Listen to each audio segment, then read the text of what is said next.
The infamous October 7 massacre that sparked a war.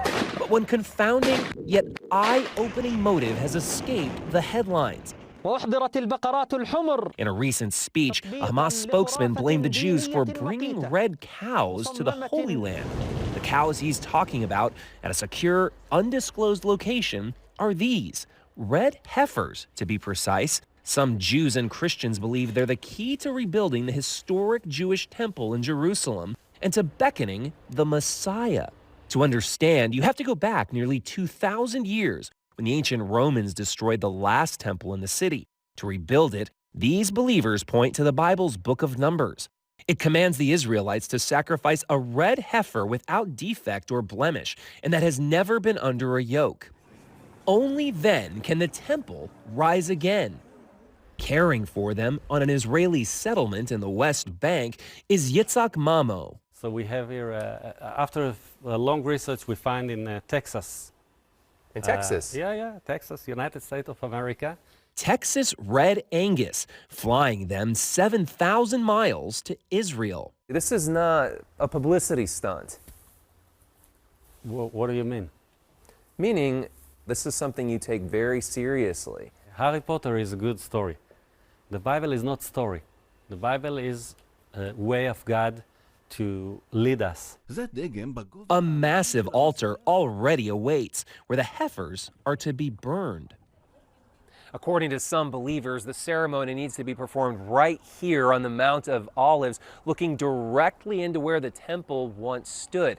But something else now stands in its place.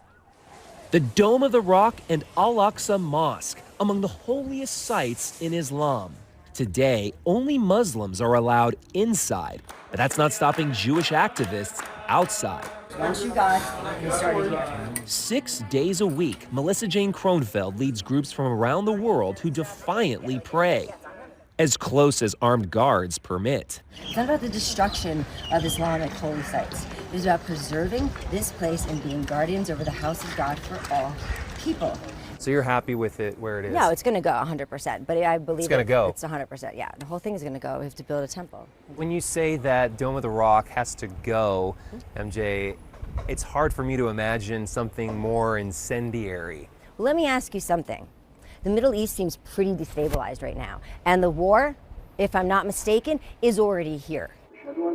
To be clear, hers is a dream not shared by the Israeli government or by the vast majority of Israelis and Jews, but it's been enough to incite numerous Islamist groups. Hamas has dubbed its October 7 assault on Israel the Al-Aqsa Wave and has the Dome of the Rock on its emblem.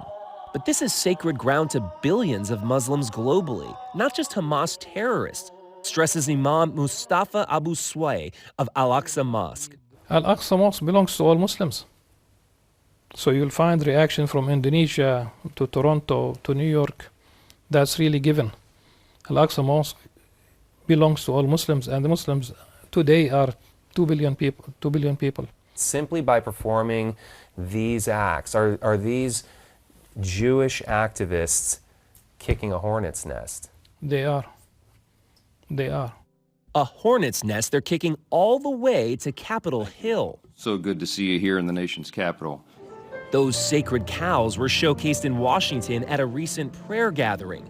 Many evangelicals believe these red heifers will usher Christ's second coming. And we need the Messiah to come, right? So for me, the red heifer, it's red for the blood of Jesus Christ. Back in the West Bank, Mamo says the ceremony could take place any day. But can you understand why Hamas could be outraged by something like this? I cannot understand that even if they are right, why they have to slaughter and rape people to win their war. Terrorists have been attacking us before we ever dreamed of these cows, he reflects. They don't need them as an excuse to kill. For CBS Saturday Morning, Chris Livesay, Jerusalem.